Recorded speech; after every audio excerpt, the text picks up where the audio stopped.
Welcome to Comics in the Cross, the greatest streamers that you ever heard of.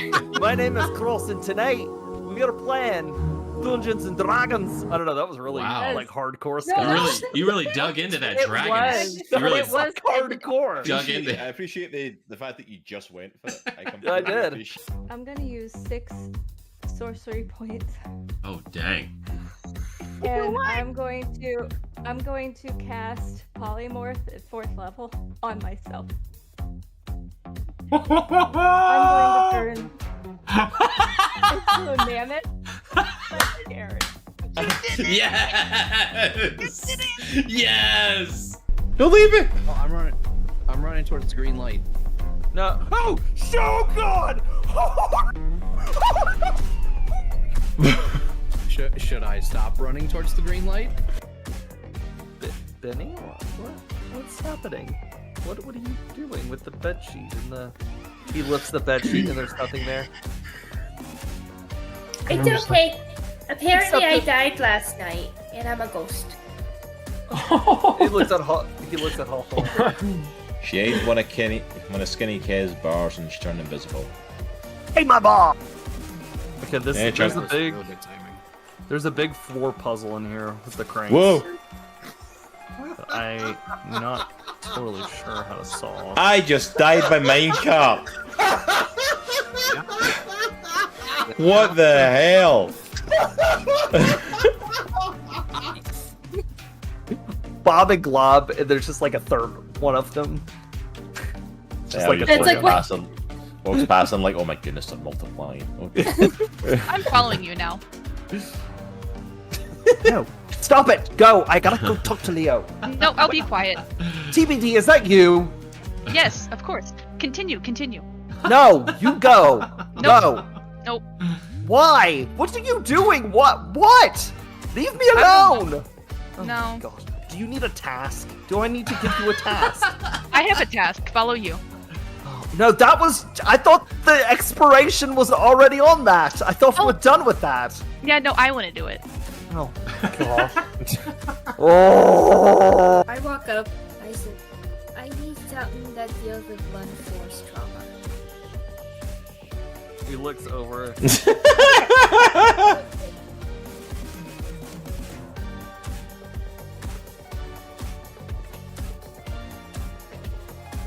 And if you crit, if you get a 1, you are going to shoot blocks.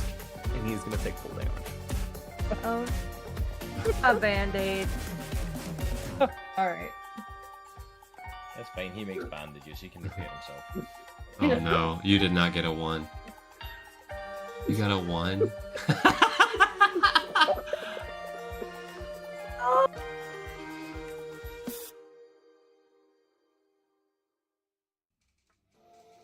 Hello there, Comic Clan, and welcome to Comics in the Cross, the greatest streamers you've never heard of. I, of course, am your host for this evening, Cross, and welcome to Comics in the Cross on our Tuesday night stream. So yeah, tonight's going to be a little bit different, because tonight I am just in a chill out. I am actually currently eating some ice cream, so do not judge me. I am eating ice cream and I am enjoying it.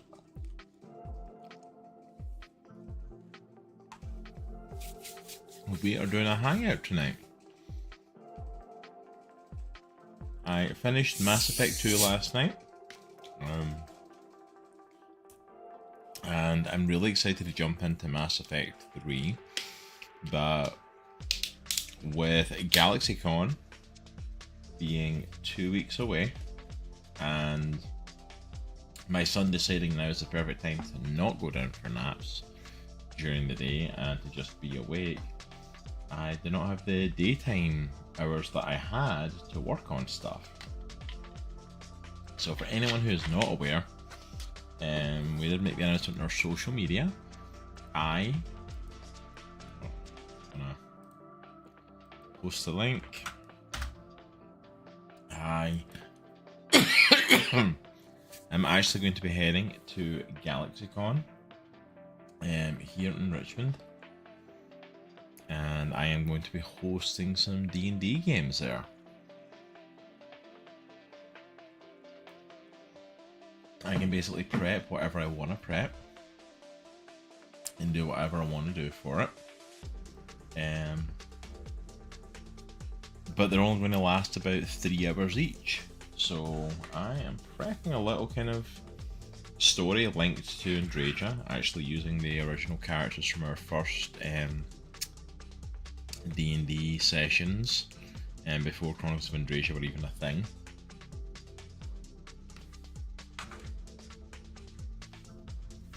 In the lore of Chronicles of Andraja, those characters became the first council, and so I am bringing them back for these sessions and setting them up on a little mission.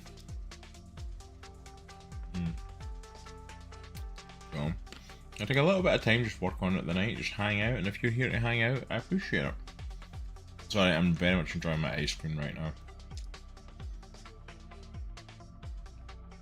One of the joys of having a wife who's just had surgery and gets cravings for stuff like, hey, I could really go some ice cream. It's like, you know what, that sounds like a really good idea. I'll run out and get some ice cream.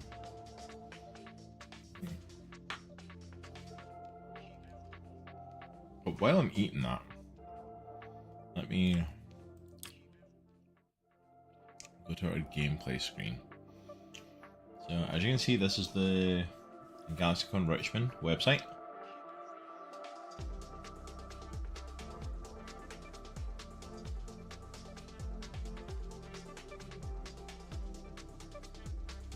You know, 16 days until the con starts, and on March 16th I'll be hosting some sessions, so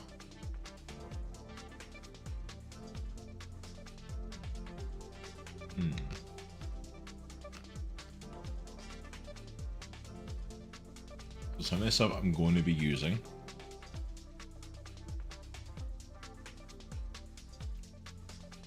Which you can't see it properly because I need to My camera's right in the road, but one of the creatures I want to use is this. I'm using a Nothic as part of our dungeon dive.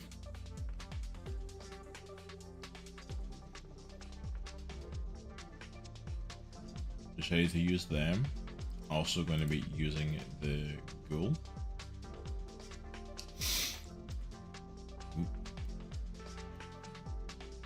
Good look at him. Gnawing away on the arm now.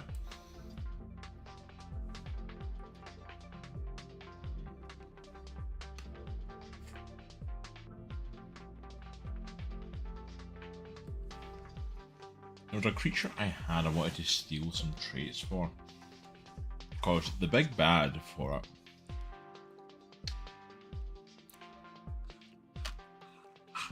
I've kind of started off with the idea that I was going to be doing just a typical hag, probably a night hag.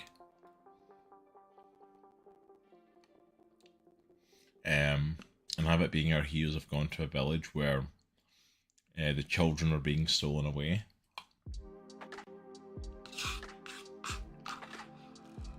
And behind it is a hag, and some of the other ghouls that they'll fight are the ghouls and the Nothic. And the dungeon as they head to Hard Cave. But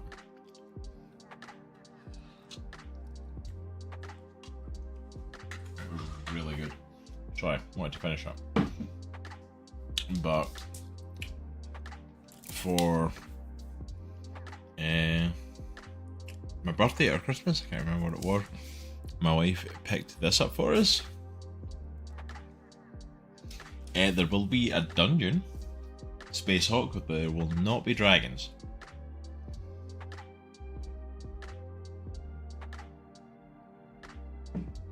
I did play around with the idea of doing a wormling. But some of the creatures that I'm going to be using in the cave are going to be a Nothic, and then a ghoul,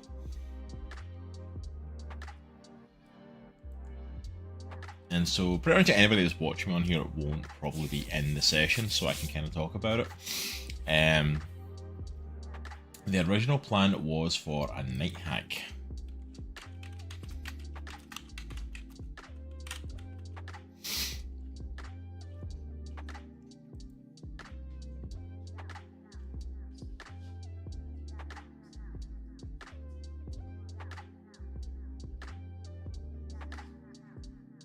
Oh, I'll go and have a look at that. Yeah, no worries. So our wife's just letting me know apparently one of our brake lights is just on for some reason. So originally, yeah, my idea was going to be I was going to do this. Use a night hag. It's kind of a typical hag villain. The whole story was going to be that the heroes are going to be about level 6.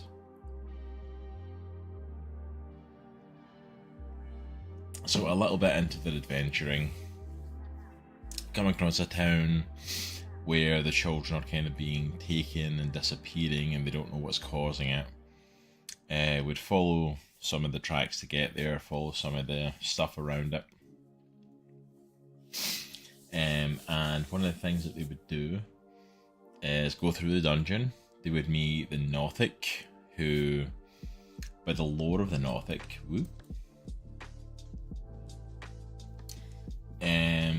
basically, kind of the lore around about them are that they're wizards who basically got too deep into searching for magical lore and that are kind of drawn to magic now. But they're kind of stuck in this form. And I thought that'd be a really cool one. And then I was going to use the ghoul as kind of basically the stat block for a kind of undead creature of that's either like people who formerly came to them, or maybe they're smaller and they're kids and whatever, and that are now basically being animated by the hag to attack. But actually this book, which is the Game Master's Book of Astonishing Random Tables, I was looking through this for like random stuff that I could throw up at the players, different stuff I could do to like build the world out a little bit, and kind of trying to find ways to explore it because I want to expand the world a little bit. But there's only so much expansion you can do in a 3-hour session, while still allowing them to do all the fun stuff. And I had a really cool idea based off the stuff that I'd read in here, because there's a couple of one-shots in here. But it actually made me think of an old episode of Torchwood. Don't know if any of y'all have watched Torchwood, the Doctor Who spin-off. It has been off the air for about like nearly 15 years at this point, but back when Doctor Who first kind of came back in the mid-2000s, Torchwood was around.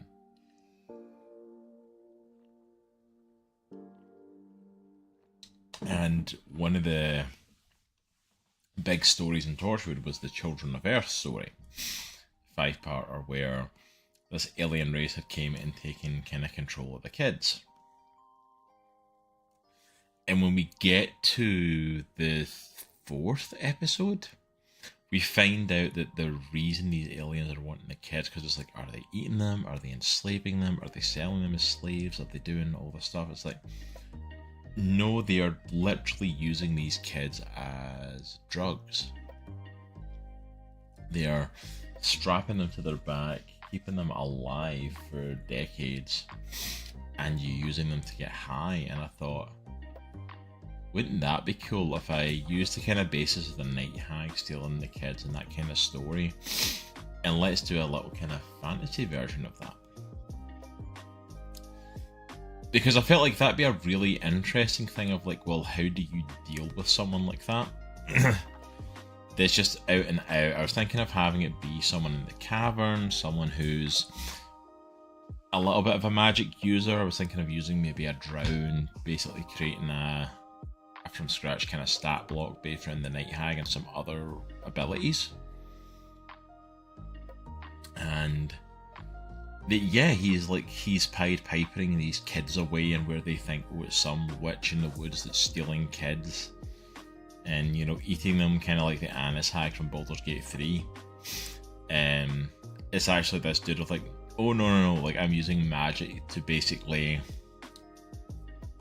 allow the children to marinate and harness that, and basically turning it into a drug. And that's what I'm doing with these kids, and because there's something a lot more kind of sinister and sadistic, like if they're eating, it's like well, at least you're getting sustenance out of it. There's a reason for you to do that. But for doing something like that, it's just a little bit more heinous. So I was thinking that'd be a really cool one to play with. So I'm going into tabletop because I've got some monsters in here, and I want to just double check because I had some stats set up on one of them.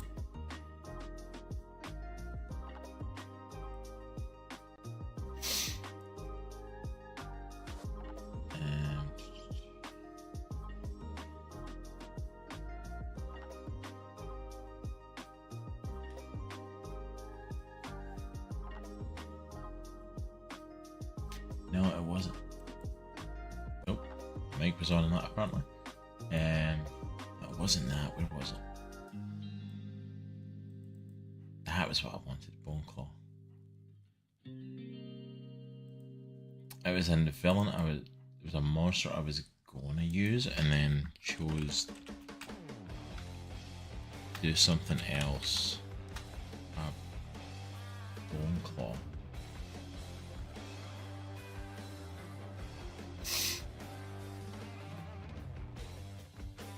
That was it, because I wanted to use the Shadow Stealth.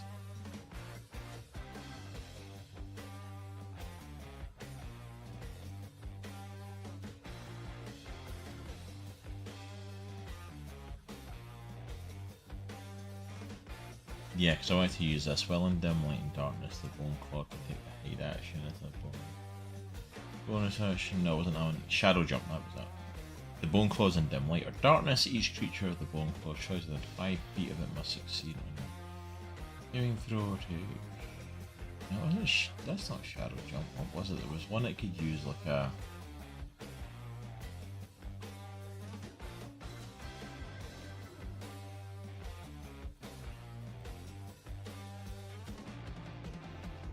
What is it?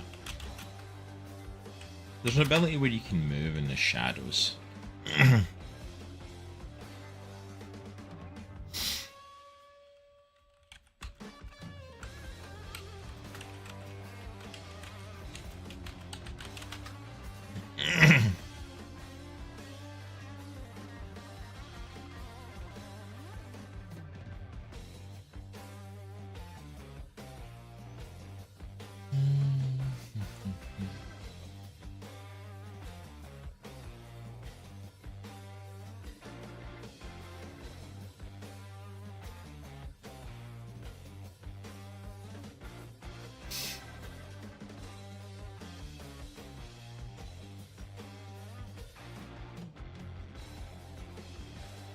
Gotta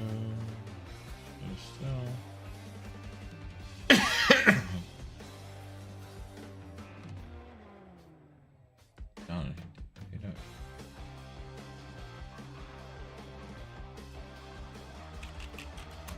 Alright, shadow step. Let's try that.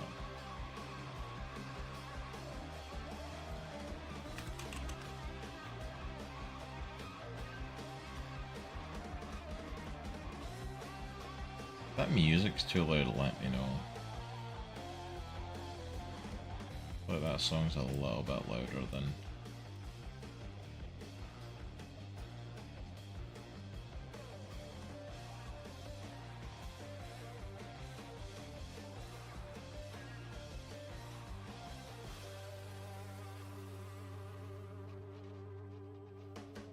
Oh, that's the range.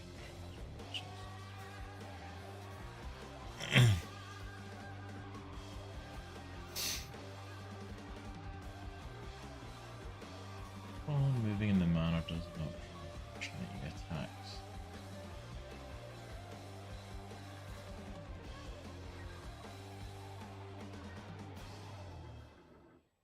Yeah, so that's what I was thinking.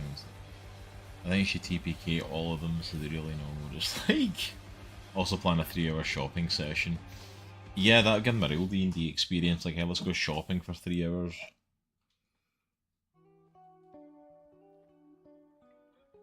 Need to sign up for another game if you actually want to do anything with the stuff that you just bought. It sounds very D&D, to be fair. So yeah, I was liking the idea of the Night Hag stuff, like the claw attack, I like the spell casting for her to like put them to sleep and do the nightmare haunting. As a kind of magic, I like the idea of the shadow step for her.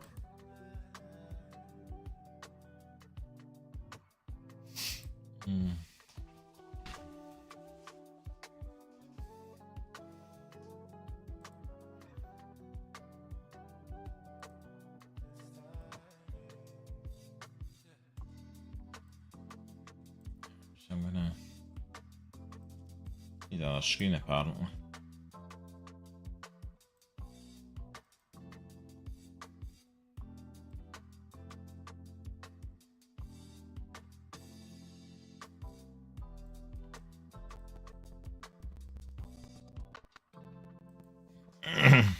Alright, let's homebrew a monster.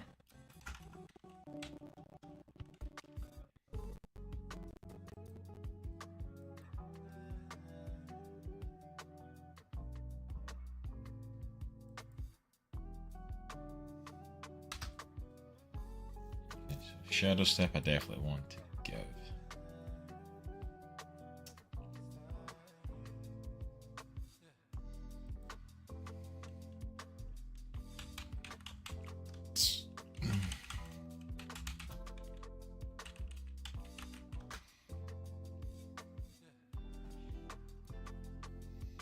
Fantasy name generator.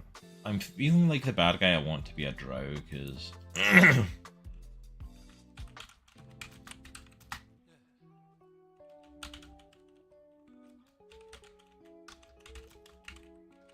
this is the dude I've kind of got in mind. Like when I'm seeing a guy that's doing it, it's like, it's this face I'm picturing.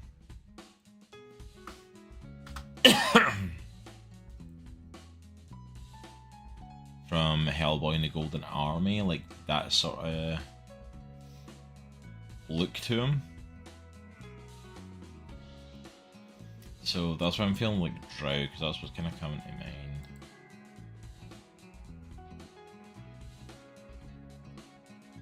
These names are like, dear goodness.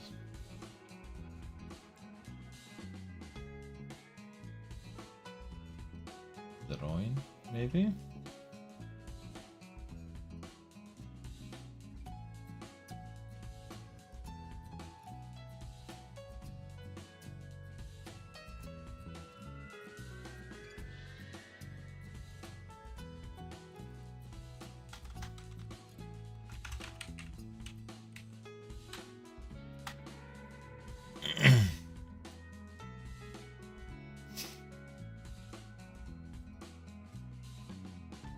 Let's...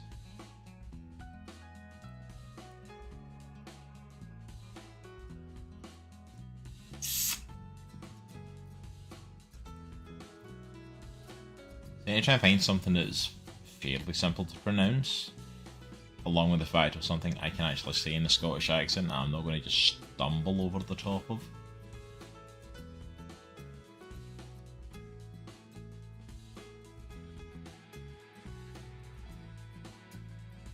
I like Kalaza actually.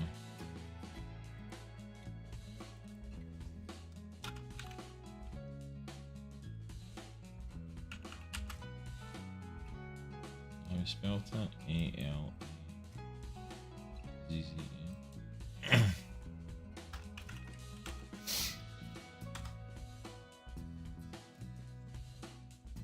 I like that. I want to use the Night Hag's stat block, because I think that was pretty good for level 6.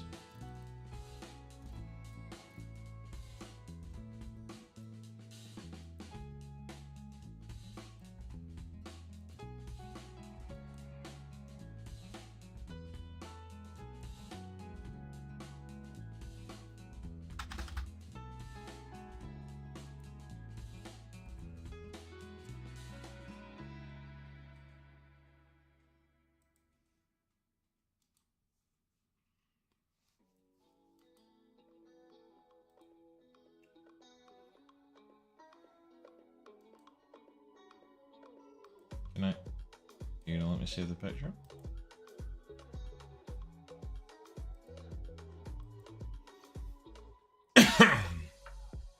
Really?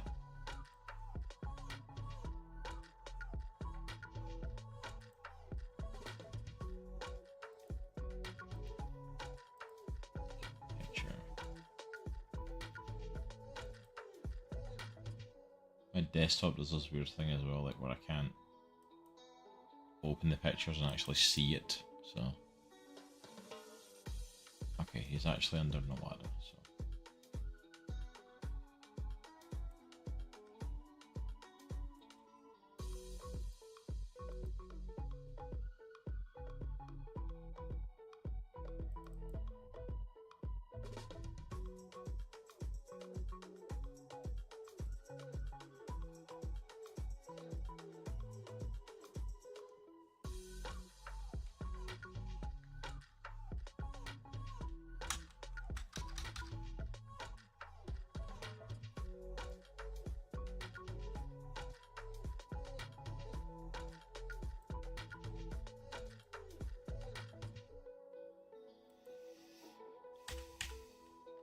Okay, let me just check what other stuff I want to steal from the Night Hag.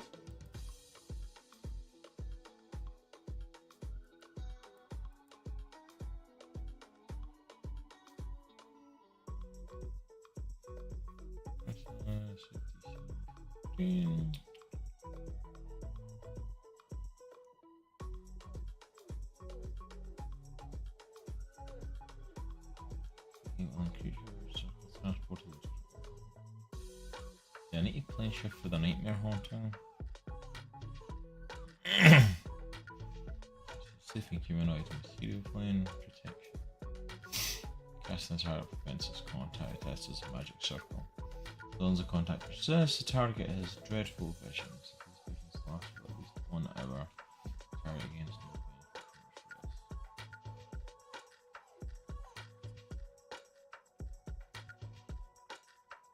torpedo turret.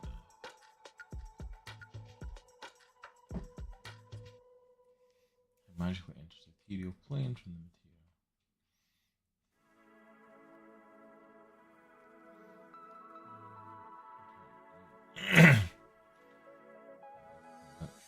Target at point.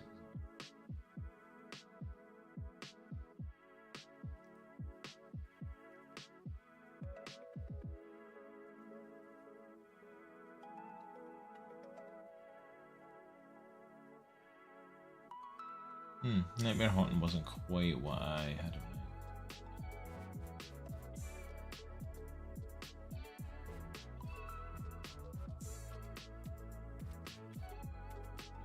Definitely take the claw attack though.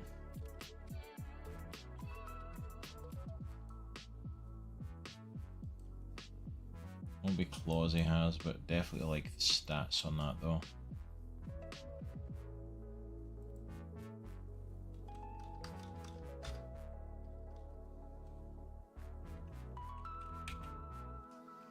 Yeah, I was gonna say he's got a spear blade, kind of like what the character that I'm basing the look on.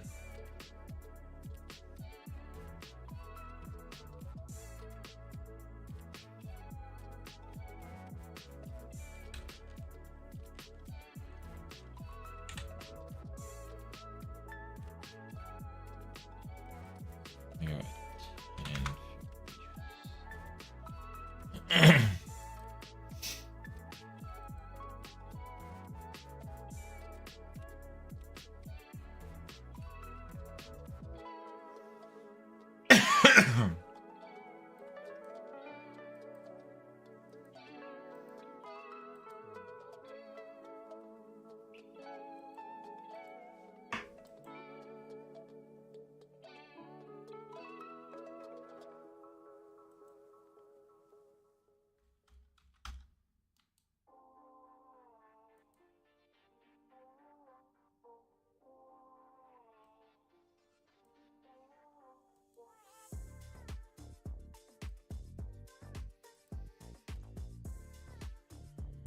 Resistance.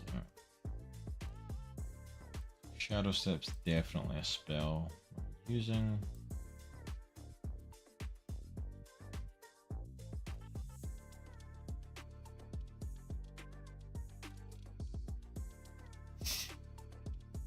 Duration since present amount of feet. I don't think that's really going to be something we need to worry about.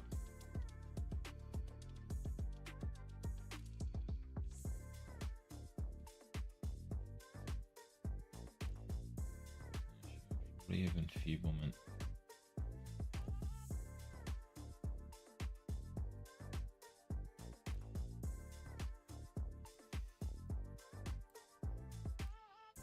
Take the Ray of Enfeeblement in sleep.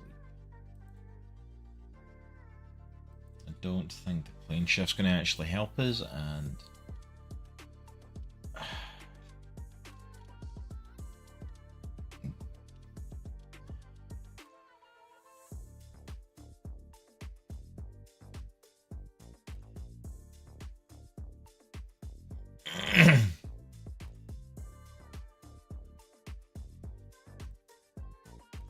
might do magic missile, I'm not sure.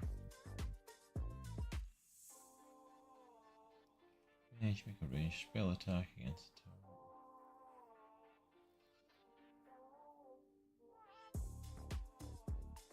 Spell.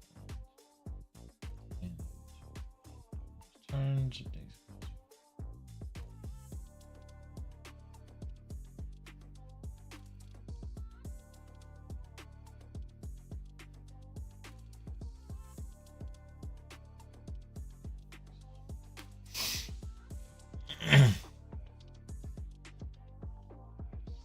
hit the target, deals only half time.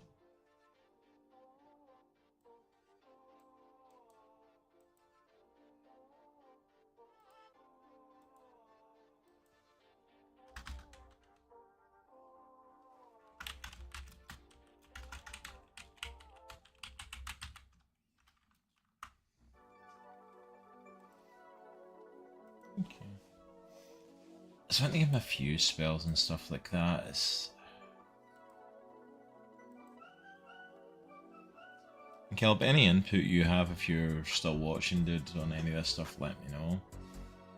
I absolutely appreciate any input on this stuff.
Just stealing all of our stuff.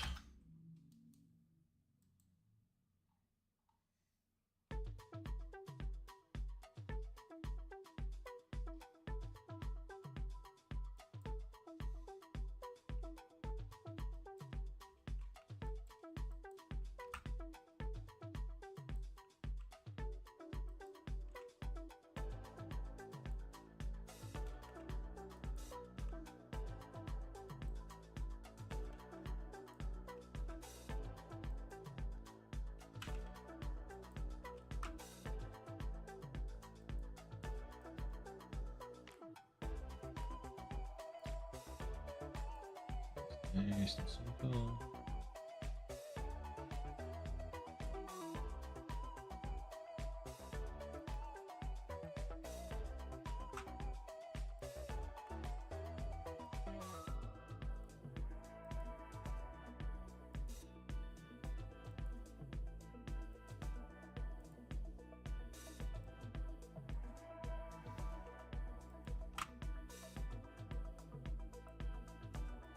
Okay.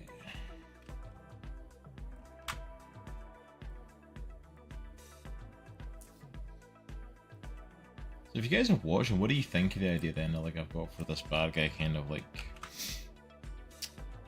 taking away the using the stuff for the hag and the whole stealing the children thing, but turning it into that kind of twisting the Torchwood Children of Earth story? I think it's cool. I think it'll be a good way to invest, because it also, that's what I was going to say, I forgot to say it during it, was because the so funny thing is the characters they're playing as heroes are heroes, but if you know the Chronicles of Andresia story, like, you know that these heroes don't stay like that, they kind of become twisted. So it's kind of cool to go into this knowing the fact that they're going to see something like this, and you know, this character who really isn't a good person that they're dealing with, but how do you deal with that? Are you going to deal with it like a typical hero, or do you want to eliminate him and end him? Because most people would probably kind of chalk it up to the fact of like, oh yeah, like, ending this dude isn't a big deal because he's a bad guy. He's like kidnapping these kids and basically using magic to turn them into basically a high-end drug. So it's like, yeah, guy is a bad guy, and it's like, but if you don't deal with it like a hero would, and kind of just kill him off or whatever you want to do with him, like, does it starts them on that path of, well, you know, can you justify this in a lot of other situations? And it's like, I hope it creates a kind of like, at least a little bit of a discussion for that, like, well, how do you handle a situation like this? You know, how do you handle these people in this sort of situation? I think it'd be very interesting. Skills. Damage resistances.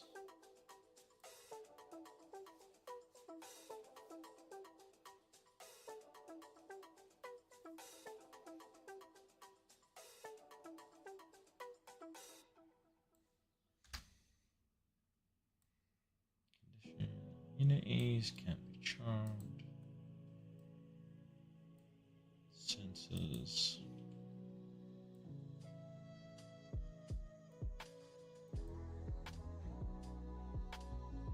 Max challenge range 5, so it'll be about 5, and I think along with the ghouls that'll be more than enough. Hey Miss Silver, how is it going? Good to see you. A little bit of a change from our planned nights. We finished up Mass Effect 2 last night. And in a couple of weeks I'm going to be heading to Galaxycon Richmond, where I'm going to be running a few D&D games. So I'm kind of working on some of the stuff I'm putting together for it. And this is kind of like going to be the big bad for it. It's only short sessions. I'm only doing a couple of 3-hour sessions.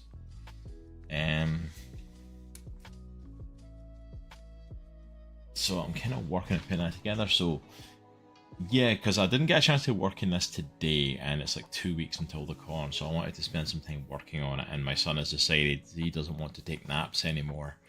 So working on this stuff during the day just doesn't happen. But yeah, last night we finished Mass Effect 2, which was really cool. We finished that off and pretty much did the whole suicide mission, which was a lot of fun. I was so tense and so nervous throughout pretty much the whole thing, but ended up only losing 2 crew members, which was nice for my first run through it. We lost Thane and we lost Jack, which I was sad that we lost Thane. I actually really liked his character. Yeah, then adjusting to like them going down for a nap at like midday, and then all of a sudden they decide I don't need to nap anymore. It's like, no, you need to nap because I need to do stuff. I had planned, I had things I'd get done during that time. You need to nap. Like, no, okay, fine. So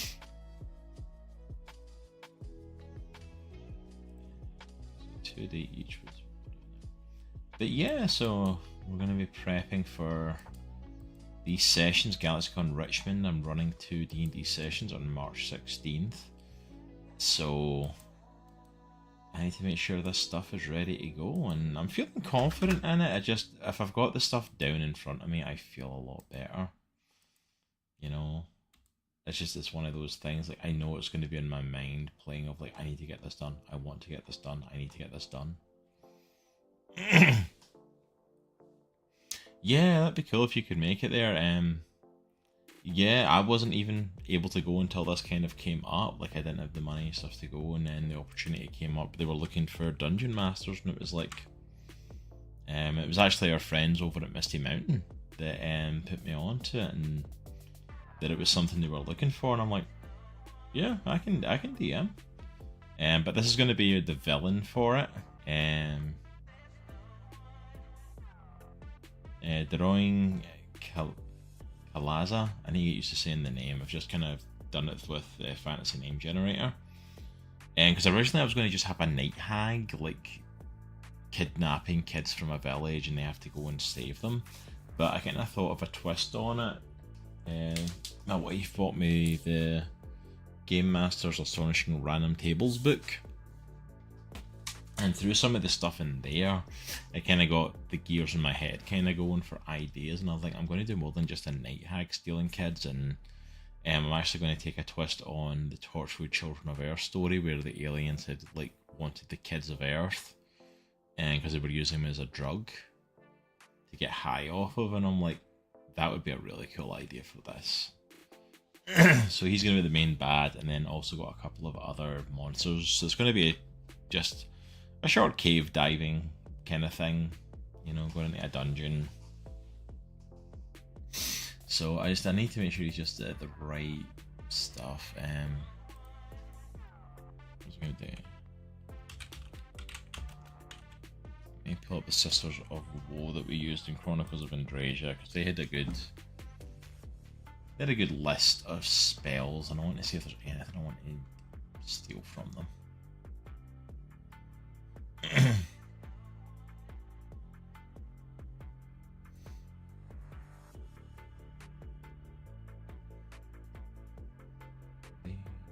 Charm person.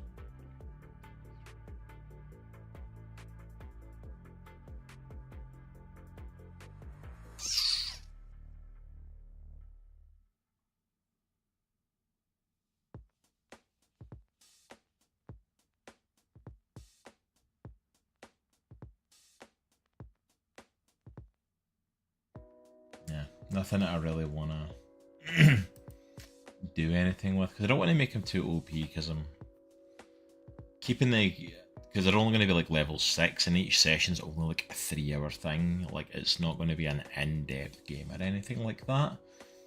And I can always change this guy on the fly, but I'm basically stealing the Night Hag stats and spells. And then I wanted to make sure I added in Shadow Step, because I like the idea of just at some point him just disappearing into a shadow and reappearing elsewhere.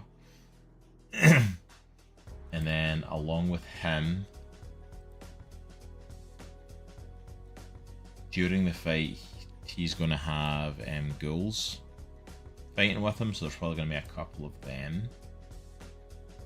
And then early on, there's going to be these guys, the Nothic, kind of appearing early on in the cave. Just a basic kind of thing to get them in, that there's stuff going on.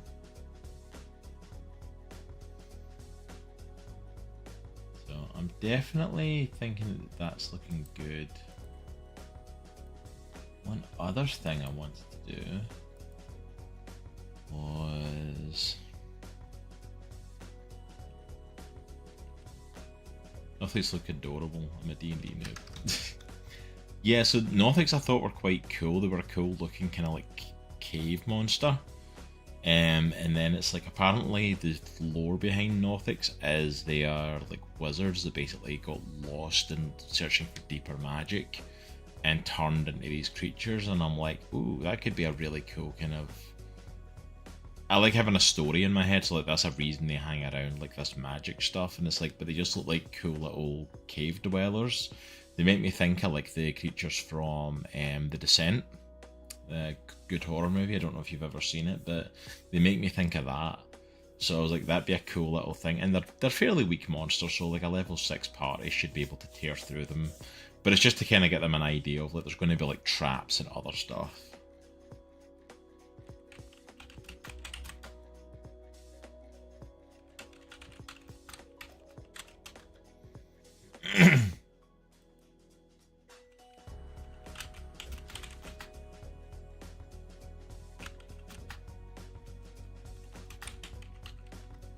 So I want to see if there's some interesting trap ideas, and I want to see if there's some interesting puzzles that I can put in for them.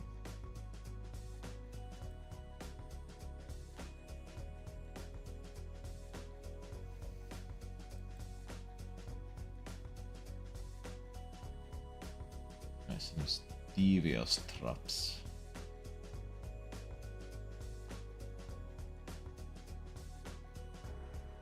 Right, navigating through a dungeon or forest city, blah blah blah. When you hear cries for help from someone. When they investigate, they discover a person bound to a wall with heavy chains, perhaps a small child, so this might make a more obvious trap. At this point, they discover a call of distress was meant to lure the party to an ambush. This trap can be tailored to fit the party's experience level. The little party may be ambushed by goblins or orcs. A high level party might discover a small child actually a powerful demon or devil. I mean, that makes sense, that actually fits with what we're doing. Let me open another Word document.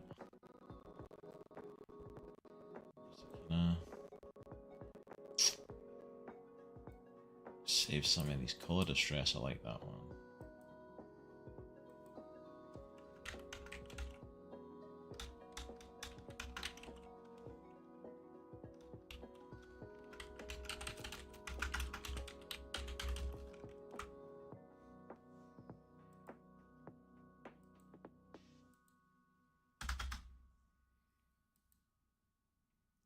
That does seem like a great fit.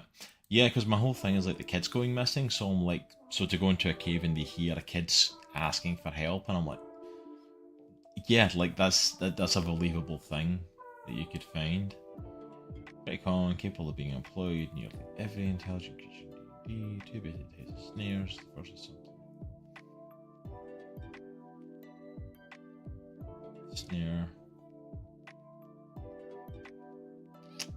Mimic would be a fun one, but I'm like, I would probably have to trade out like the Northic then, because I don't want to do too many. What's this? What are the stats for a Mimic?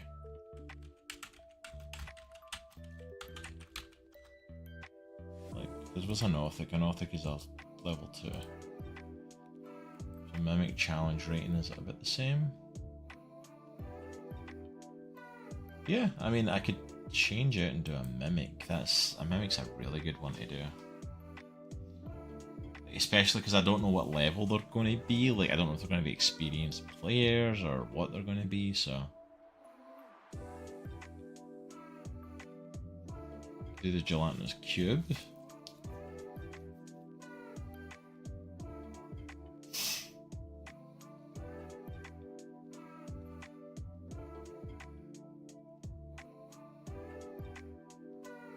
Yeah, the gelatinous cube could be an interesting one to do. False adventure.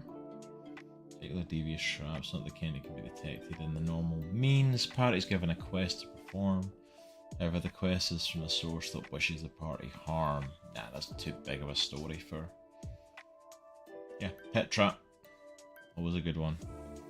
As part of pit traps, they're highly customizable for a DM. The trap could simply open a hole in the walls. Difficult to climb, or it could open a short fall into a bed of spikes. Shortfall into a gelatinous cube is also an idea. Oh, that just feels like it's too nasty having them fall into one of the cubes. There may be no trigger. The top of the pit could be illusionary. I feel like a pit trap's like is a good one.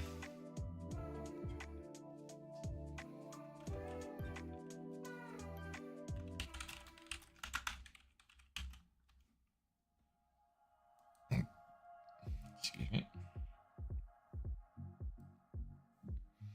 Yeah, I feel like that's a decent one for this. I'm trying to think of like basic stuff for it, because I'm trying not to go too in depth with stuff, because in depth stuff can make it go on longer. These traps triggered if someone passes through a trap doorway with a proper key. Anything, the character's teleport to Glyph of Warding and Fire Trap spells. These two spells are great traps for DMs to use, mainly because they can be used on just about anything. Glyphs of Warding are a lot more serious due to the high potential damage output. The fact that damage can be selected by the caster. Save this type of trap for higher level campaigns. The spell has a good chance of killing lower level party members. Fire Trap is a spell the earlier editions that hasn't made its way to the 5th edition yet. Far less damage, 1d4 plus 1 per level. Glyph of Warding spell. Open like a door. Web of flames. Track can be tailored to the average level of the party. Living statues is a good one.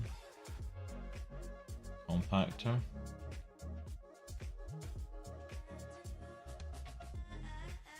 The door closed. Suddenly the ceiling starts moving. The walls begin moving inward like a trash compactor in Star Wars. Great due to customization. Let the ceiling move fast or slow, and how much time you want to give the players to find a way out. Stop the ceiling from crushing them.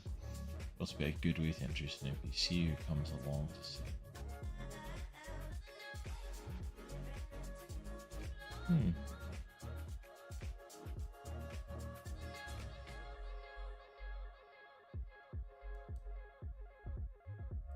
That could be an interesting one.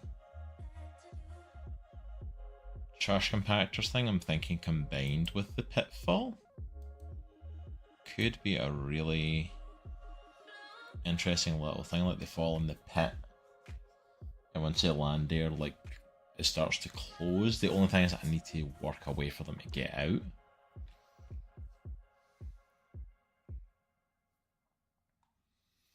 This trap is placed in a narrow hallway. Place something of value, the apparent value in the hallway. Floor. The good trigger to this trap is a pressure player tripwire. Nearly every player who runs a thief gets complacent at some point. So opening locks eventually gets so good that failure is not likely. Hubris. If you want to punish the party's thief for the hubris, you can use the usual time-tested spring-loaded poison needle trap. Fun with magnets. Ensure the entire party, or at least that most of them, are caught in this trap. Use a weight-sensitive floor in the trap room after 400 500 pounds over what already in the room, or added the floor trap sprung implemented properties. Now, let's go fishing. Party enters a room overgrown with vegetation covering the walls, growing up through a large hole in the ceiling. The party is underground as some type of fungal structure instead. Waiting above the hole, several creatures. Umber Hulk ambush, nice and simple. Furnace. Torches along the wall. Statues holding the torches. The trap is triggered. The entrance areas are sealed. Flammable oil begins pouring out of the holes or mouths of the statues above the torches. Blah, blah, blah. It is up to you to decide how fast the room fills with the flaming oil. Magic mouth. Trap is hard for players to predict. Upon entering the prepared area, the victim is encircled by a wall of flame. 13. Correctly.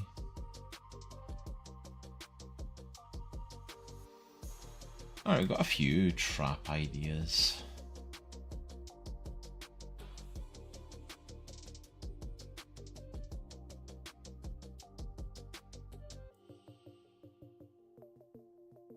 Yeah, I don't want to do the riddle one necessarily because you never know who you're going to get in the room, and like that could just a riddle itself is just a whole bunch of stuff. Darts, pits.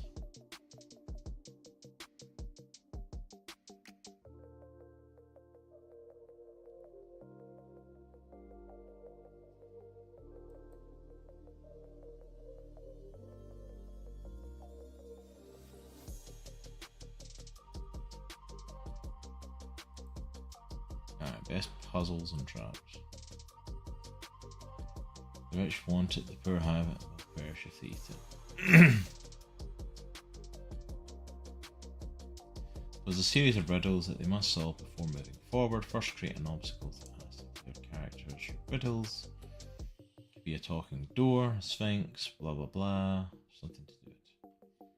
There's nothing what falls but never breaks, and what breaks but never falls. Night and day.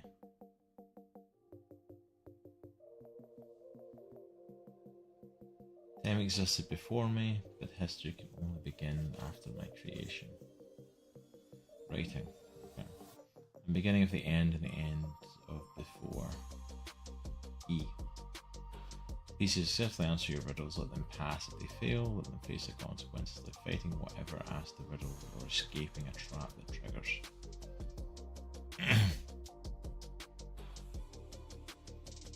Create an impassable door with pictures etched into it. The door can't be opened with a magical force. The edges into the door depict the key to opening it. Those pictures could be a series of hand gestures, dance moves, or even a sequence of facial expressions to unlock the door. PCs must act out the pictures to open.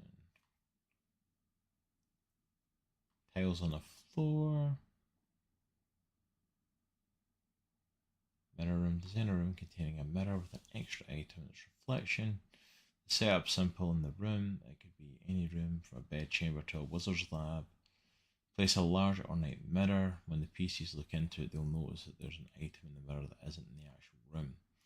The PCs will then have to figure out how to make the real room match the mirror room. The easiest solution is to have the PCs find whatever object is missing and put it in its place. For a more complex solution, create invisible obstacles like traps, warding spells. I like that one. I definitely want to try that one, I think. I like that, the mirror room.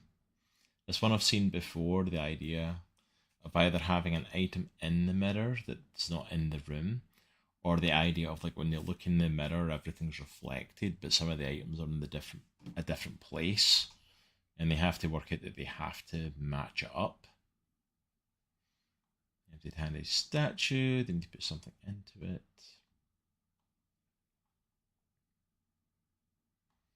Moving maze, murder mystery, way to clone of a player character.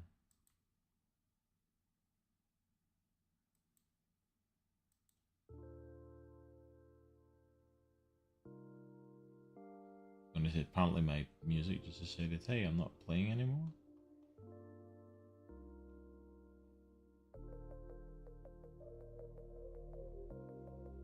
Oh, it's the end of my list apparently.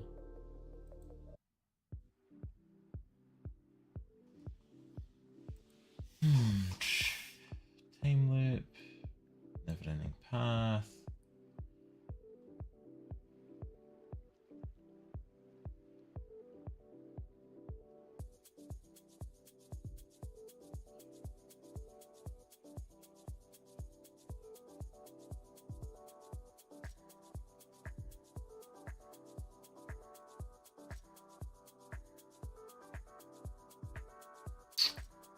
Let me look at my Nordic for a sec.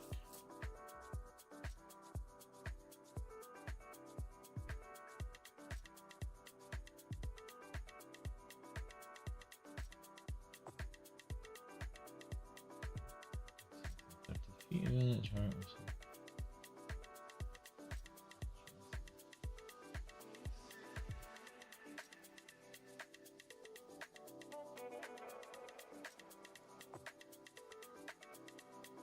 The target's one creature. For defeat of it.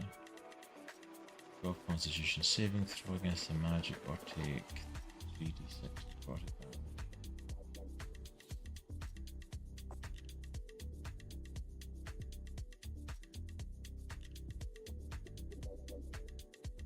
I like the idea of the Northic.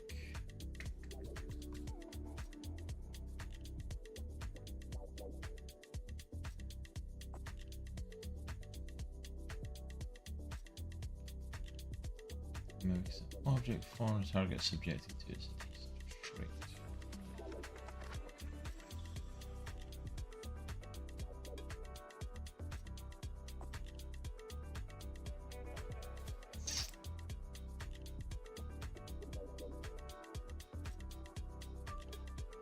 See, I'm trying to decide because I think the Northic are a cool creature that I kind of want to use. I think fit with the magic style of stuff.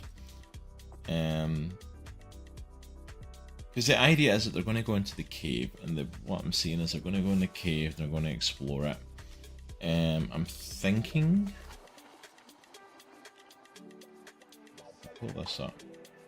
So I'm thinking if I use the Call of Distress, I could do that along with the Pitfall. And then have the... Basically, they'll be so busy kind of heading towards the Screams that they might fall into the pitfall. And have the floor kind of give way and either have spikes or have them fall in a pit and have it crush. But I could also have the Call of Distress be something that drags them into a room and then have the mimics basically be there in chest form or look like some other object and have them attack.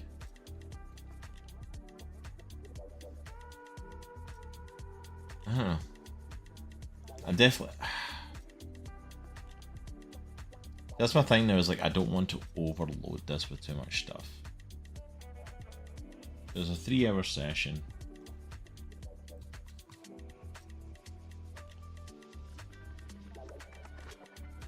Okay.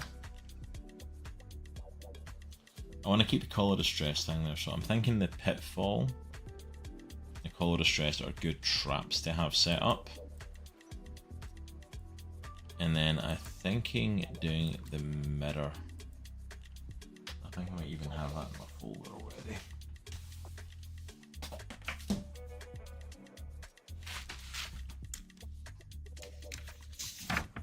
Because I've got a few puzzles here.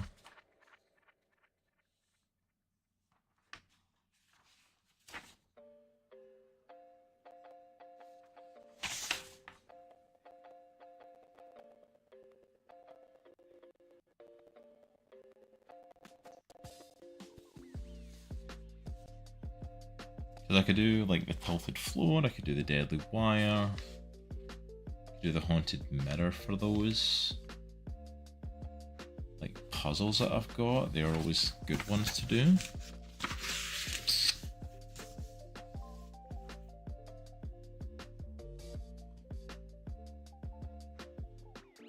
So yeah, I think I'll take a note of these traps because I like these ones. Hey, look. How's it going, sir? It's going good. Just trying to work out. Trying to work out some traps to put into the cave, and just how best to play them out and the best creatures to kind of put them with. So I'm feeling like for my dungeon, I'm going to have a fight, I think, with the Nothic.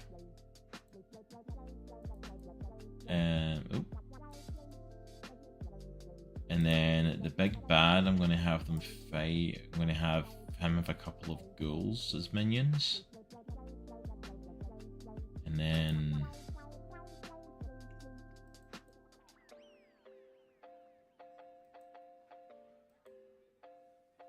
Come on. They don't know what I'm clicking on anymore. So... I think I'm having a drow drawing Kalaza as the kind of big bad that they're going to face, who like the whole story is going to be that there's kids going missing from this village, and I'm thinking that he'll be the one kind of behind it all, and I'm thinking it's using like the old Torchwood Children of Earth story where it's like he's not just kidnapping them to eat or something like that, he's kidnapping them to basically turn them and marinate them into a drug. Just to add that kind of different storytelling on it. And of course we're going to go into the dungeon, so I'm thinking the two traps that I'm kind of playing with are, I'm going to have Pitfall with spikes, nice simple basic one. Yeah, it's a bad guy from Hellboy. That was the kind of picture in my head when I thought of the character. That was the first thing that kind of popped in my head, so I just put his picture down to kind of is where my head was going with it. And then the other trap I'm thinking is a Call of Distress, where they hear a calling and get lured into some attack. Is a possibility to use, because it says you can use children, but that might make it more obvious, and I'm like, that would actually play well for mine. But if I do that, I'm thinking like, do I want to use something like a mimic that's hitting, or... Oh no shit, just checking if I recognise it correctly. Yeah, it's the dude for Hellboy. That was the first one I thought. He's a brilliant villain. Absolutely love the guy. But yeah, so I'm thinking like the Nothic I'm going to use, because they make me think kind of like the creatures from The Descent.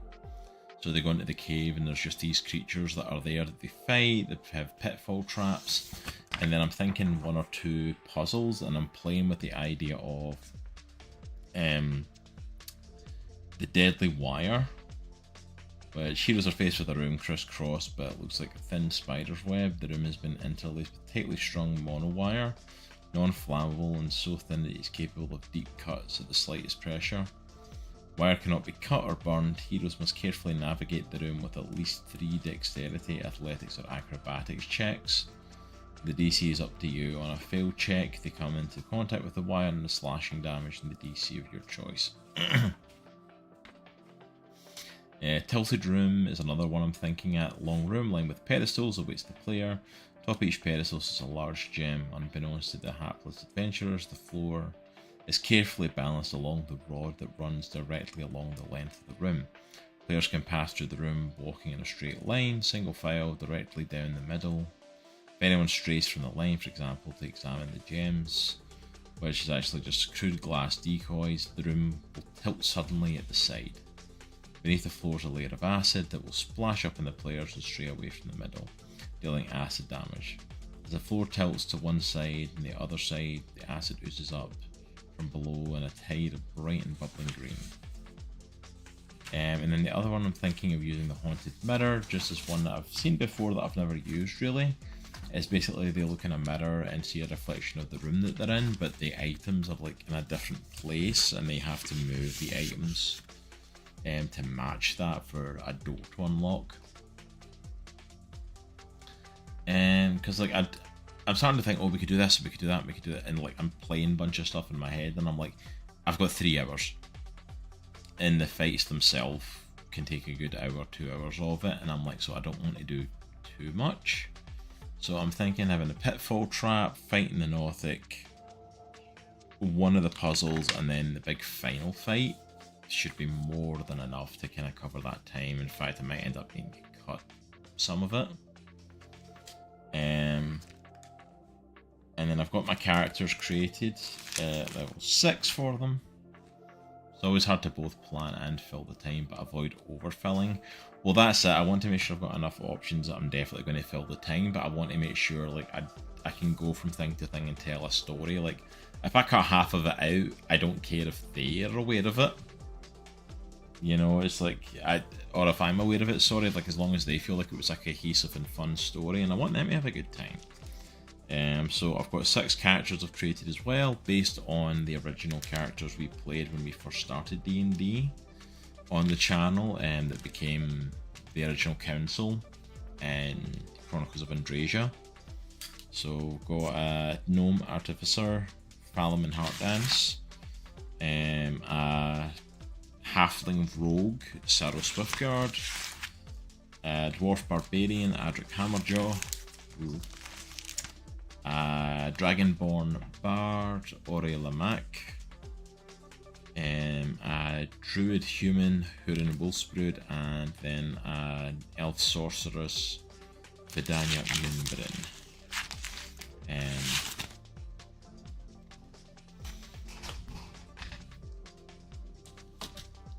And then I've also got like a book of like random stuff that Jay gave me, of like random tables and stuff.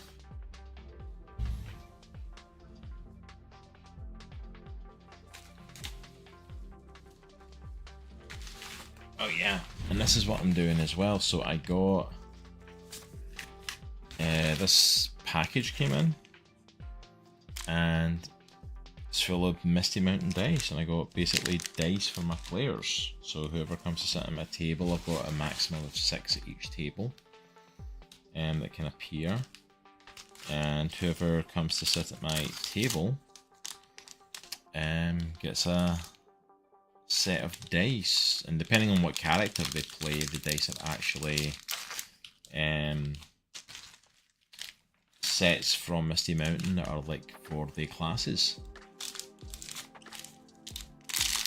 So like Sorcerer, Rogue,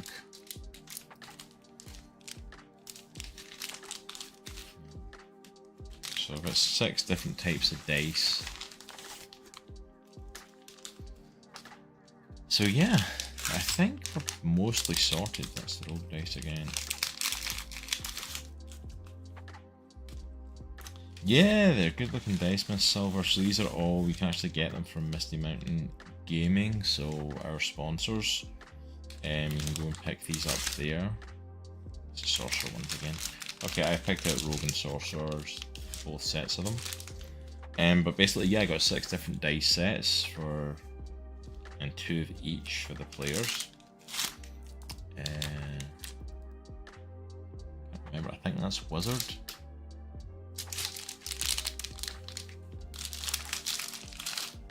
And basically we're going to give these away to the players, and then I'm also going to put inside of them a little slip with Comics from the Cross on it and saying to use Cross 10. They can purchase more with Misty Mountain Gaming.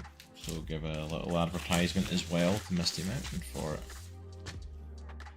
Which is a little kind of thank you to them, like one that are sponsored, and 2, without them we wouldn't be doing this. These are the Druid ones. I really love the green and purple on these.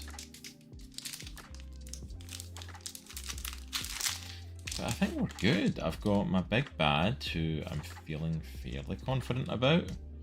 I've got monsters for them to fight. I've got traps and puzzles.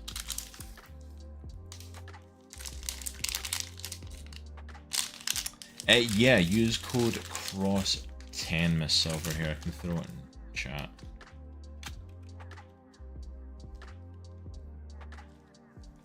So yeah, go to mistymountaingaming.com, and anything on their website you can use code CROSS10 and it'll get you 10% off a purchase. So anything you want to pick up there, they do dice, they've got miniatures, they've got rolling trays, they've got a whole bunch of wooden stuff from Talon and Claw as well, like DM screens, dice vaults, what else do they have? Miniatures have got a whole bunch of leather stuff, leather bags, leather carriers, drinking horns, different stuff, basically anything you could want for a TTRPG night you can get with them. So yeah, go and check them out. Like, the stuff they've got is really cool. Like, I love... Oh, there we go. I love these as well, the barbarian ones. Goldy brown sort of sand color. But yeah, basically, like, we first seen their table when we went to C2E2 last year, and I absolutely adored the stuff at their table. Absolutely adored their dice, adored the other stuff they were selling, and reached out about connecting with them more, and they're the ones that put me onto this.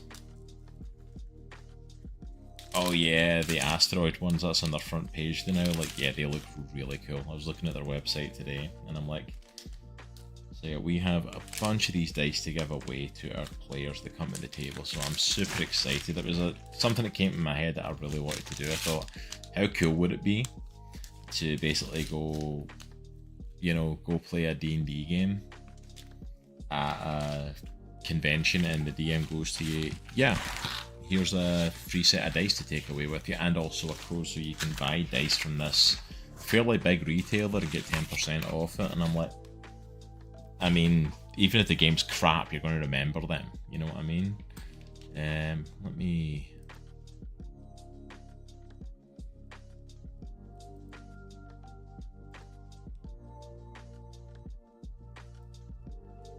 No, not the ghoul. Go away.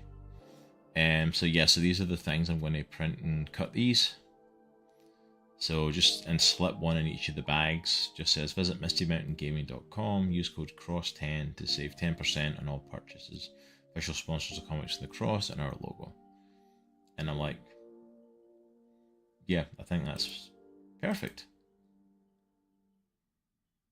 You know, it was actually Jay that came up with that. With that idea, why don't you put it in the bags? And I was like, that's actually a brilliant idea. So I thought, let's go ahead and do it.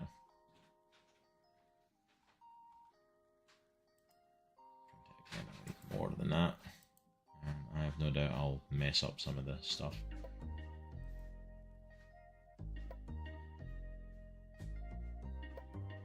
Let's print off the traps. Because that's the thing as well, I'm going to get in there with these people, and there's a good chance, depending on what choices they make and they do, because it's to give them a good time, I'm going to totally wing half of this as well, so... Okay, question, because I'm again a D&D noob, what dice material is best? It depends what you want from them. So the dice that I've got here are the acrylic dice. These are the cheaper dice, they're kind of like $10. But they roll great. You also have kind of your a little bit fancier, so these are the 40-buck ones, are resin dice. Hey, GB coming in with that raid. How are you doing? Welcome on in. How you doing, JB? Good to see you, my friend. You are coming in and hanging out on a nice chill night. Hey, Planet X, how's it going? We are honestly just hanging out tonight. We are. I am actually going to be hosting a couple of D&D sessions at our local con. So I am prepping stuff for it tonight. And I used to do it during the day, but my son decided I am no longer going to nap. So I'm just getting stuff ready for it. I'm doing a couple of 3-hour sessions, just little one-shot adventures. So I'm setting up stuff. I've got Drawing Kalaza here on the screen, who's going to be the kind of big bad for the session. Yes, that is the villain from Hellboy and the Golden Army. This one we just got finished doing D&D. Oh, nice! Well, if you guys are interested in D&D, I was just talking with those that are in stream as well. One of the treats I'm actually doing, for anyone who's at my table, because I'm going to have 6 players at most at each table. You've rizzed up the armor. Nice. I'm giving away Misty Mountain dice to the players that come to my table. And see if I can pull it back up again. Open.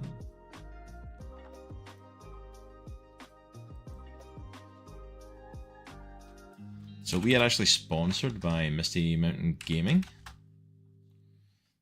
So let me chuck that in chat for you there. So that's the link to it there, and you can use code CROSS10 to save 10%. But I'm printing these off right now to put in these bags. I'm going to be giving them away to the players that come to my table at Galaxycon. So yeah, save 10% in any purchases there, and Misty Mountain's got a ton of stuff here. But you're seeing all the stuff that we're... Really, Misty Mountain didn't come up?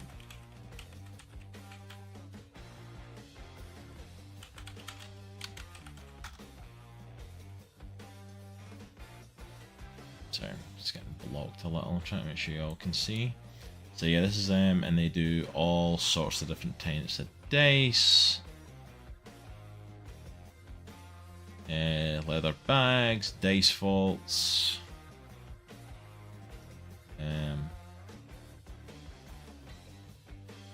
So you can do stone dice, hollow dice, glass dice, metal dice. They've got wooden like DM screens and dice vaults from Talon and Claw, wood carvers. You got oversized dice. They also have I'm not seeing it pop up in the shop, but they also have like a lot of leather stuff as well, like leather bags and leather books here and stuff. Their apparel, they've got miniatures, rolling trays, so there's a ton of stuff on there, so go ahead and check them out. There's pins. Yeah, go and check them out. If you guys are doing the D&D stuff, go and check it out. There's a ton of stuff on there. But we figured, hell, let's go ahead and, you know, give away some stuff for it and at the con. And then of course I'm working on stuff for the actual games. So the story for the game that I'm kind of doing, since a lot of people that are probably in chat aren't going to be at the con itself and at my table, it's going to be using the characters from our very first sessions that we played here on the channel, which eventually was folded into our Chronicles of Andrasia campaign. So those heroes became the original councils of our main city like years ago. But it's going to be one of their early adventures. A level 6 party come across a town where children are going missing. I don't know if that's too loud for you, but like I cannot focus with that song now. There we go. But basically the kids are going missing from this town. And so our heroes are going to set off on an adventure and do a dungeon crawler. So I'm looking up traps and different puzzles for them to do in the dungeon, and they're eventually going to come across a few enemies. They're going to come across the Nothic, who are kind of like in the lore of them are like wizards who basically got too lost in the lore and became creatures. I'm going to use them for the dungeon because they remind me a lot of the creatures for the Descent. And then the big bad is going to have these fellas with him, the ghoul, who are kind of like dead, undead creatures back to life. And then I was going to do originally like a night hag as the big villain, but I decided to try and create something, and the idea that came was a drow. And the picture in my head was this guy from Hellboy and the Golden Army. But he's basically going to be a drow, and it's actually based on a storyline from Torchwood, Children of Earth, where all these kids are going missing, and it's like, what is he doing? Is he selling them off? Is he turning them to slaves? Is he just eating them like the hag would, you know? And it's like, no, he's basically using magic to marinate them and turn them into like a high, like powerful drug, and to sell off to like all the high like nobles and everything like that at their fancy parties. But he's basically using kids to do it, just to create an extra level of hatred towards them. So like I thought that'd be a really cool kind of story for it. So I'm just kind of putting all the pieces together tonight. Alright bro, off to bed. I hope the rest of the stream goes well. Thank you so much, Locke. I appreciate it. So yeah, I'm just putting the stuff together for this tonight, guys. And massive shout out to our wonderful friend there, Lock Steady.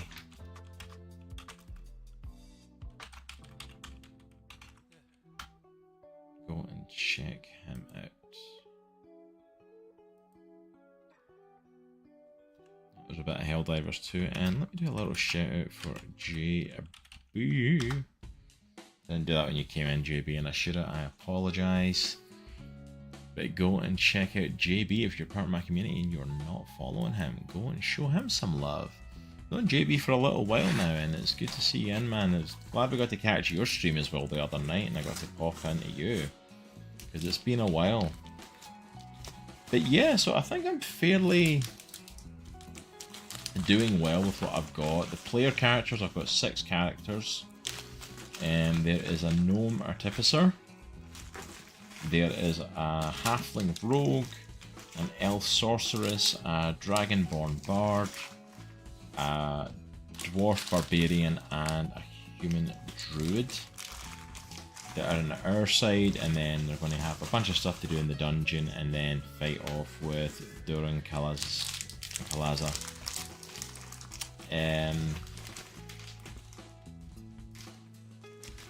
And I think that's it. Like, my temptation is 100% to overplan everything, just simply because. And yeah, of course, JB, of course, getting a shout out, man. I should have done it when you came in. I wasn't even thinking. My brain's a bit mush today. But yeah, we were absolutely, you know, I was thinking that'll be enough for them, because I have a tendency to overplan. But each of these sessions is at a con, so they're only like 3 hours. Like we stream D&D for longer than that on the channel, you know, and that's in an ongoing series, let alone a one-off. So I was like, I need to do something that's concise and fun and has a bit of a story to it, but don't like overstuff it too much.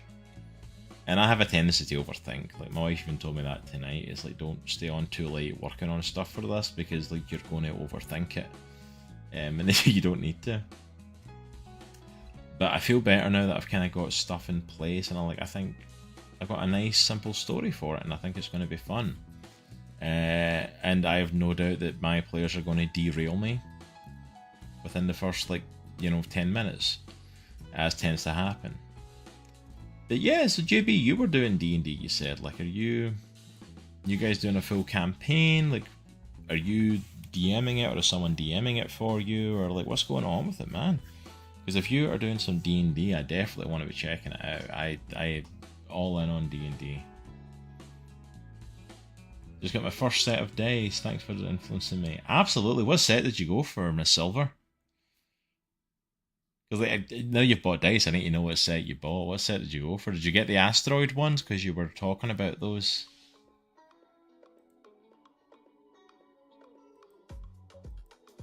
Okay, so I don't need those open. I don't need the mimic open anymore. We're doing a one-shot campaign with that noob as our DM. Nice. Oh, you got liquid core. Oh, okay, yeah, I need to pull these up. Okay, I can't be doing this. Silver, you're going to make me start looking at dice, and I'm going to absolutely want to buy more dice, and I don't have money for dice right now. I am a total dice goblin. Liquid Core Galaxy. Where are they? Because I know the one you're talking about, and they're amazing. Midnight Sky ones I like. Daydream, Pot of Gold. I give away a Pot of Gold one since it's going to be coming up on. There's Galaxy, I know. If it's the ones I'm thinking of, I absolutely know. Where the heck are they?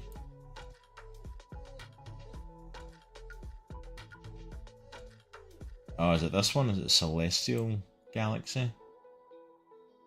I mean, just look at them.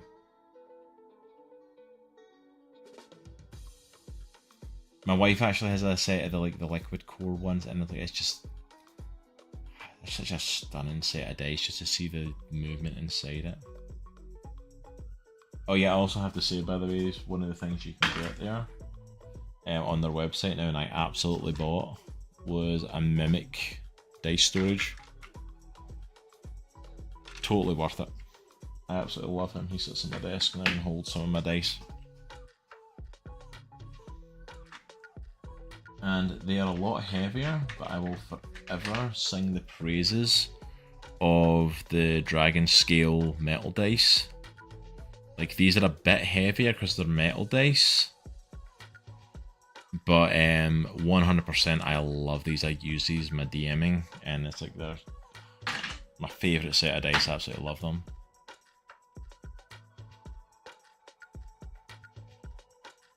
You can get it on the mistymountaingaming.com. I'll throw it in there.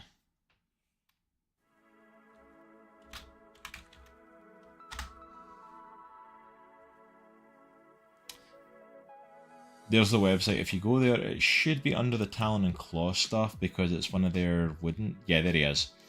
So if you go to the Misty Mountain website and under shop and just click on Talon and Claw, and Talon and Claw are like wood carvers that make all these wooden stuff. So they make like dice falls and DM screens and stuff like. I mean, look at that! Look at that wood carved DM screen.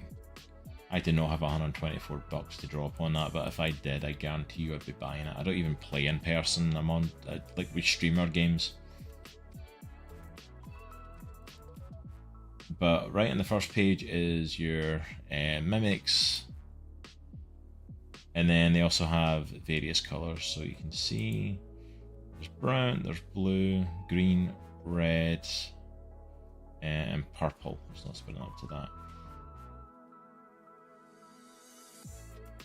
And they are wood carved, and they are so freaking cool. I absolutely love it. And he's not bad at $45. It's not bad. You know, I mean, I'm not gonna lie. Like you know, because we've got a special sponsorship with them, it's like I was able to get them, but it was like, yeah, $45 is not bad. He's super expensive, yeah, but like all of the Talon and Claw stuff is like wood carved, like hand carved stuff. Like it's, you pay for like amazing craftsmanship, but yeah, it's some of this stuff's expensive. But if you ever want to pick them up, get 10% off. Use our code, man. Same with any dice you can get, like. You can get stone and hollow and glass dice. You can go all the way up to the acrylic dice like the ones we were giving away. Yeah, absolutely, Miss Silver. It's functional art. You can use it, but like it's a handcrafted, like proper little guy. I love him.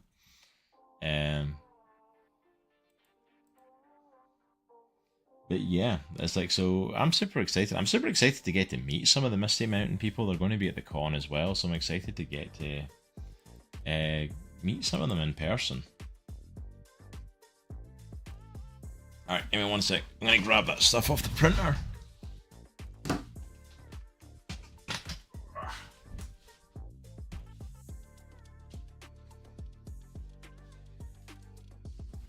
Did you just like that? Did the mic pick up that old man groan?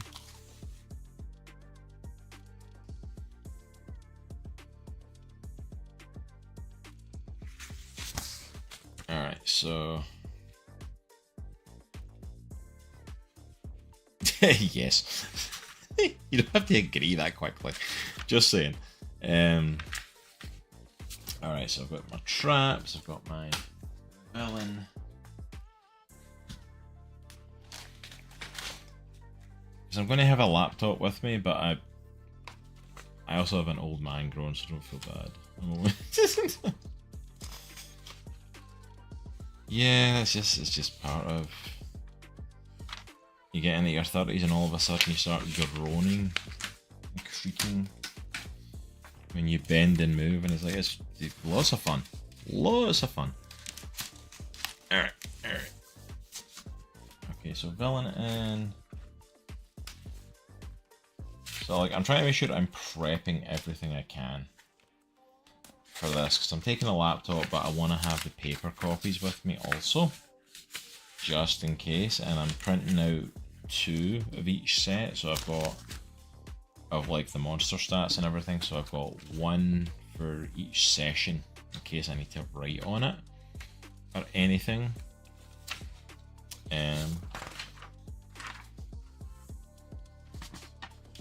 Because we're doing it in person, like I'm not able to like I'm not gonna lie, I've been spoiled by our virtual tabletop, like tabletop. It's actually called tabletop, I'm not just repeating myself. But we're actually part of their alpha test for their virtual tabletop system. Tabletop, or tabletop as we tend to call it.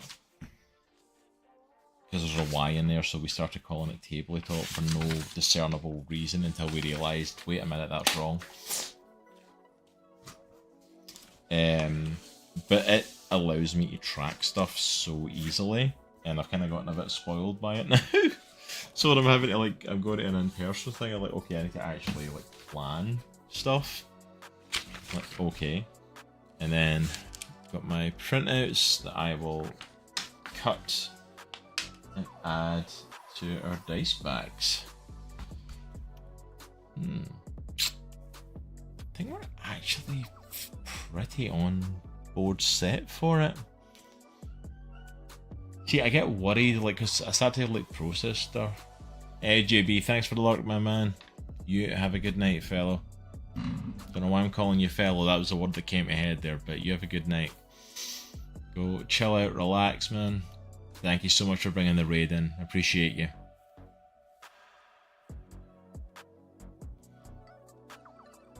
Oh, and I've never even seen it pop up. Planet X, if you're still in the chat, thank you so much for that follow. Hope I did not seem ignorant and completely just missed that happening, but thank you so much, I appreciate it. But yeah, I feel like we're fairly set for it. Because my big problem is that I overthink stuff, and when I can't sit down and put the pieces together, I don't stop, my mind just keeps rushing with stuff. And even though like it's taken like what, maybe a couple of hours to like properly set stuff out, maybe less because I've been chatting in between, it's like,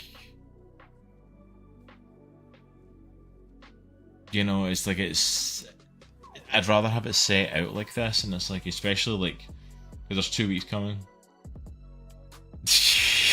No worry, JB, you are good, my man. You are absolutely good, dude.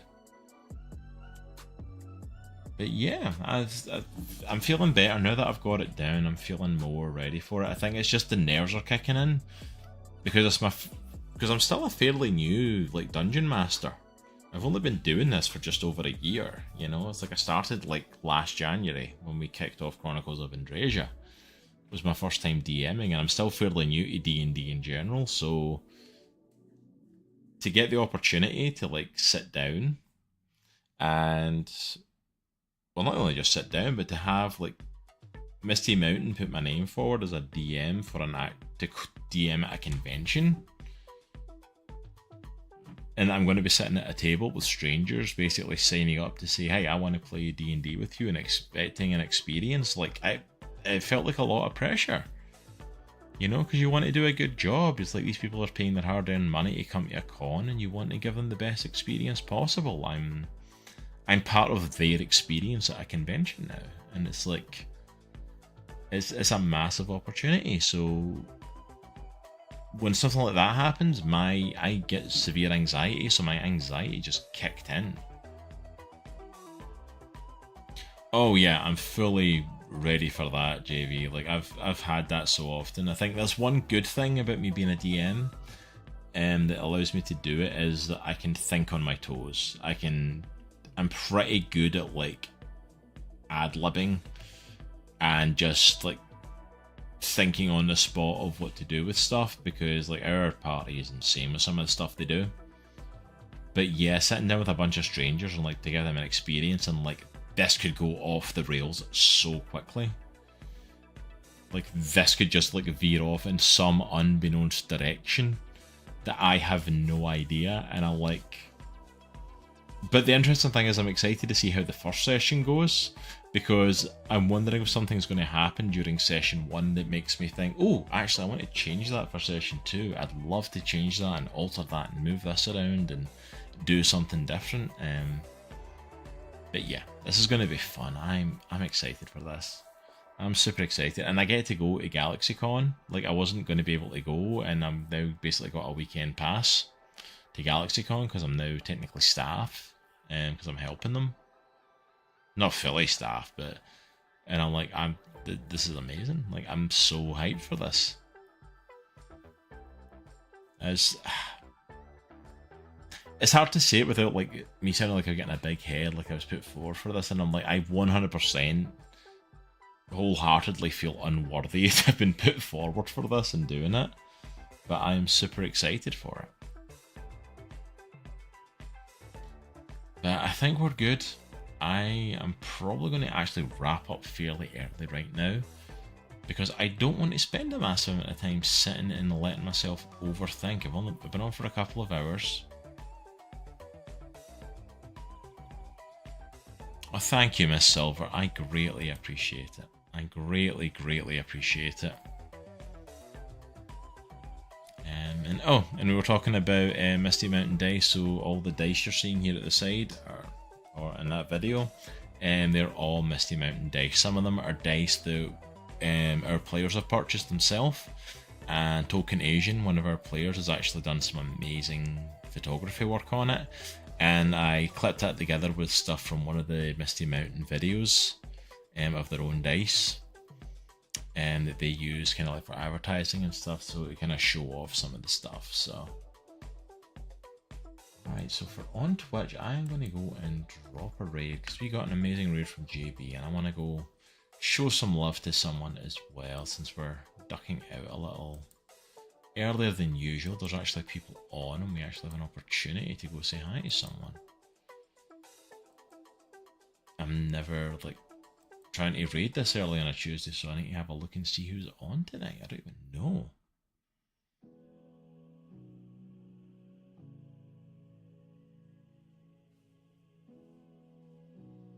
Let's see.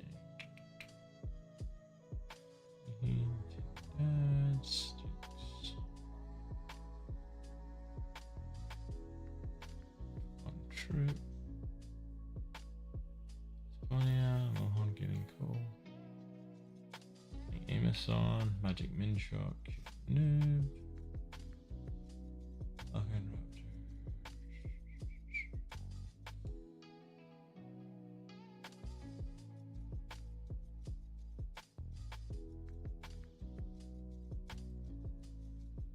I'm going to shoot some love to Kibo, possibly. His is a bit more of a chill stream though. He does a lot of, he does like reading stuff. But he's a good friend though, so.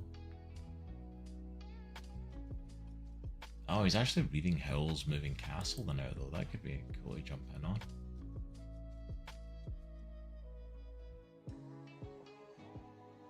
Because we had a nice chill stream, so let's jump and show some more love to the chill stream. Let's go to Kibo. So we're going to go over to Kibo and show him some love. So hang around, show some love to him. He's an amazing human being. Yeah, and he's reading through Hill's Moving Castle right now. Beautiful reading voice. Let's go show him some love. We will be back tomorrow night. I'm going to be playing some Lethal Company along with Spacehawk, Locksteady and Chunk the Hut. And then I will be back on Thursday, hopefully kicking off some Mass Effect 3. And then on Friday, it'll be Spacehawk taking the reins as he jumps into some Hell Divers 2 with our crew.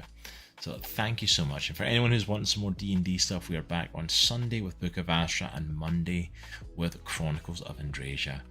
But join me for this raid. I hope you all have a wonderful, wonderful evening. And remember, it's a good week to be a geek. Take care. I'll see you all soon.